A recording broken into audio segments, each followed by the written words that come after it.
Hey there, I'm Arthur with Innovative Journaling, and Andy, this video is for you. I'm going to show you how to change the blade on this lace maker because you emailed me and asked. Basically, all you need is your lace maker, some blades, and we sell a 10-pack for $5, 10-pack of blades, and maybe a screwdriver or something, but you want a magic marker too, and you'll see why. Okay, let's take a look at here. So here's a lace maker, and basically there's two springs here, all right? So all you got to do is take the top one off, move the bottom one down. Sometimes these springs are tighter than this one. I don't know. I'd take this little tool here and just pull this blade out. Pull it right out like that.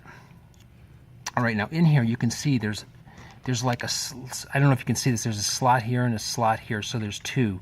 So you can either have it thinner or thicker, and then wherever you put your lace in will give you a thinner or thicker also.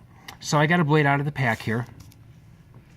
And first thing you want to do is you want to mark the edge of the blade that you're going to use. So I just get a nice bright colored Sharpie and I mark it. So that way, when I actually turn the blade around, because I only use this one part here, and so I'll put my blade in, and then I flip it around when the one gets dull. So I got like double use out of it.